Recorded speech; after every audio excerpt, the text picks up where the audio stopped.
Senator Joe Manchin of West Virginia. Joe, it's good to see you, baby. Joe, good to see you. Gang's here. I guess I should call you Senator. You're still Joe. Yes. So Joe, let's talk about Israel, Gaza, first of all. You know, it is so many Americans have traditionally supported Israel. We've been Israel's strongest supporters since 1948.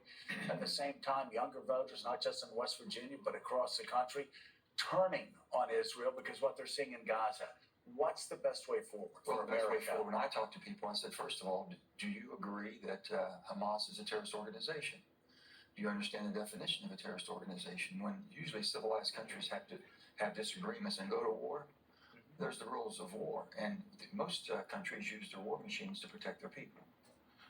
Terrorist organizations use their people to protect their war machines. And this is a horrible situation when their women and children overseeing the carnage. And that is their mode of operandum. If they want a ceasefire, then release the hostages. That gives you all the negotiating power you need. Release all the hostages, demand a ceasefire, and sit down and see if you can work it out. If you can't, then we understand what will happen. But at least try. It's unreasonable for them, Hamas, to believe that there's going to be a ceasefire until they do something and come to the table. You know, they have not wanted a two-state solution.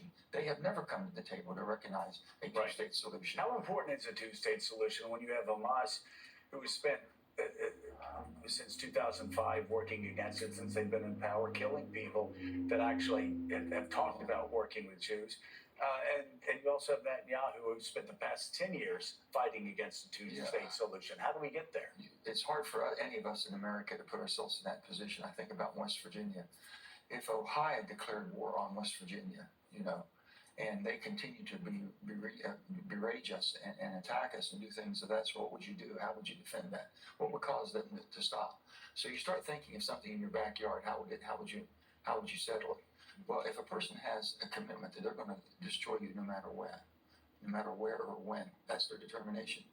They're not going to ease up. Then you're not going to sit down and have a good conversation and say, okay, this is how we're going to draw the peace lines. It has to be a willing solution by both. And if you have a terrorist organization who you're trying to negotiate with a civilized society, it just doesn't work. Unless the Arab or the Muslim world steps forward, they're going to have to step forward in that part of the world. We cannot, as Americans, bring that peace. We can help negotiate a peace. We can't bring it to them, and we can't maintain it unless they want it. Yesterday, in the Oval Office, you had the leaders. It was basically everybody versus Mike Johnson, who's not exactly sure what he wants other than not to upset MTG and a couple of backbenchers in the House.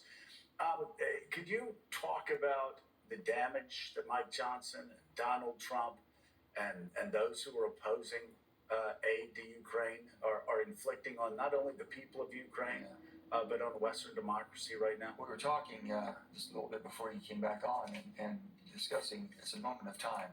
Every elected official has that moment of time when you ask yourself, what's my purpose of serving? Is my purpose of serving to protect myself, my political future, or do my job and stand tall?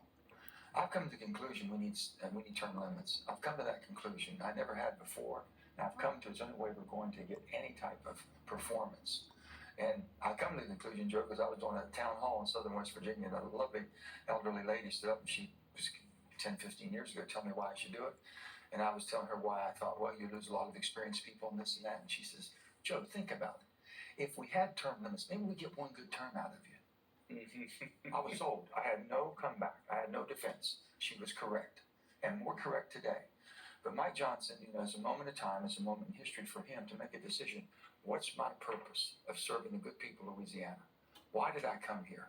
To serve my country and take an oath of office to defend and protect the Constitution. Mike, you got a chance to rise up, to be a hero in the annals of history.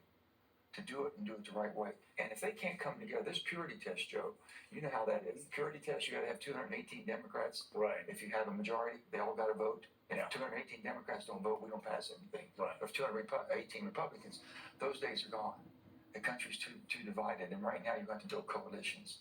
If they get rid of the filibuster in the Senate, we're going to lose democracy as we know it, because it forces us to give them a piece of legislation that can weather the test of time. In the House, they always give us something hot. Paul Ryan and I were talking the other night. He says, Paul, we always expect to get something hot from you. And you always expect us to tone it down a little bit and give it back to you, something you can swallow and it'll last the test of time. Mm-hmm. That's what we are. And you can't come to that grips. And if you're going to have 5 or 10 people that's going to be the tail wagging the dog, I don't know if I want to be the head of the dog. Yeah.